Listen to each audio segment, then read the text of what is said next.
د افغانستان بانک او مالیې وزارت ترمنځ د برېښنایي تادیاتو هوکړلیک لاسلیک شو. د افغانستان بانک او مالیې وزارت ترمنځ په شفاف ډول د عوایدو راټولولو، اماراتي لګښتونو او معاشونو د برېښنایي تادیاتو هوکړلیک لاسلیک شو. دا هوکړلیک د مالی سکتور د پرمختګ، روڼتیا او حساب ورکونې لپاره یو مهم ګام دی. د برېښنایي تادیاتو په دغه خبري کنفرانس کې چې د افغانستان بانک په مرکزي دفتر کې جوړ شوی و،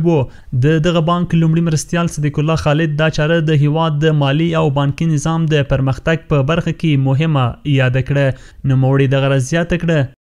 نن موږ د افغانستان بانک او د مالیې د محترم وزارت ترمنځ د یو مهم هوکړلیک د لاسلیک شاهدان یو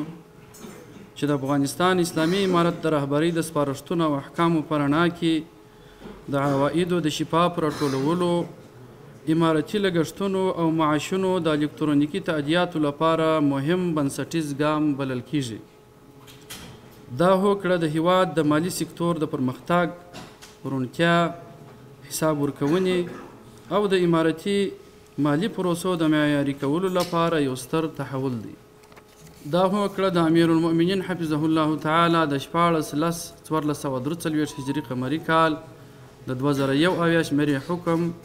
او همدارنګه د 24/9/1445 هجري قمري کال د 28مې ګڼې فرمان پر بنسټ ترسره کیږي چې پکې د عوایدو د روڼتیا، د بې نظمیو مخنیوی، د مالی چارو د ښه تنظیم او د امارتي لګښتونو د اغیزناک مدیریت لارښوونه شوې ده. د یادو احکامو له مخې ټولې امارتي عایداتي ادارې مکلفې دي چې خپل عواید د بانکونو له لارې راټول کړي،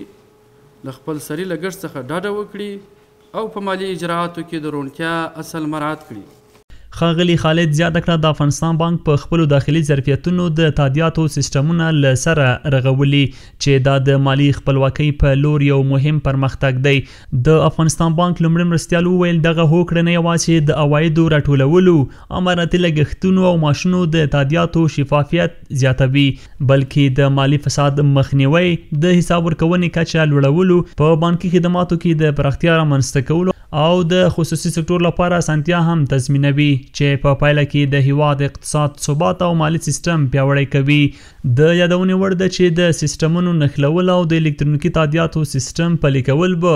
د اجرااتو چټکتیا او د مالی خدماتو پراختیا کې مرسته وکړي. د ټوله پروسه د شفافیت، حساب ورکونې او د معیاري مالی سیستمونو